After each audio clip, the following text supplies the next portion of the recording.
Anthony Donskov here, Donskov Strength and Conditioning. Wanted to talk briefly on how we use PVC piping in our setting.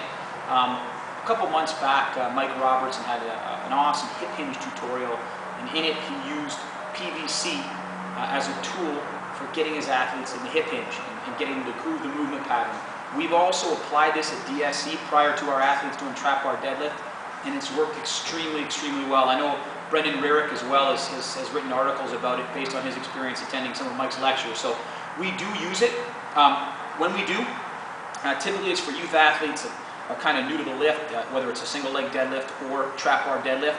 And again, we want to reinforce 3 points of contact: the head, the upper back, and the butt. So we'll get them with the PVC piping or dowel, head, back, and butt, and we'll just have them hinge. The idea being is that we have to keep those 3 points of contact in check to groove the movement. We can also do the exact same thing, single leg.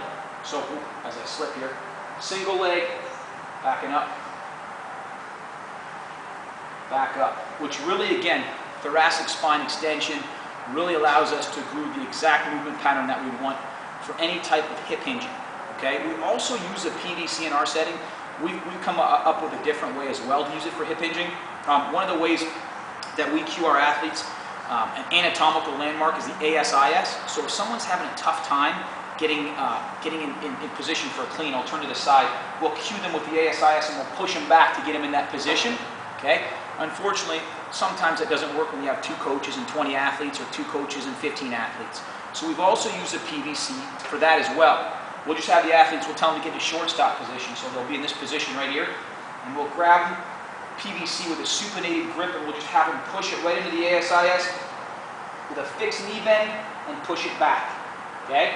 Then we'll stand back up. So we'll get them in a shortstop position again, push the hips back with a fixed knee bend, and again, we're going to groove the hip hinge that way as well. One thing I like about that, again, is, we can have an athlete do that while we're coaching other athletes. It's not something that we have to physically be doing. Okay? One other way we use PVC in the setting here, and we're going to start, is glenohumeral joint mobility. I had the chance to travel to Europe, and it was amazing that in every single Olympic lifting platform they had wood sticks. Okay? And a lot of the stuff they do before they lift is all based on mobility, whether it's wrists, whether it's shoulders, T-spine. One of the ones that I like the most is when they gripped the dowel. In this case, they use wood sticks, and they go for glenohumeral joint mobility. They just go up and around, up and around. They'd go for a set or prescribed number of sets or reps, and then they'd switch sides for glenohumeral joint mobility.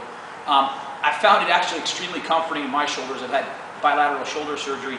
It's a great way to get your shoulders loosened up, kind of get that glenohumeral joint ready if you're going to do Olympic lifting or any type of overhead lifting. So those are some of the ways we've used PVC piping in our setting.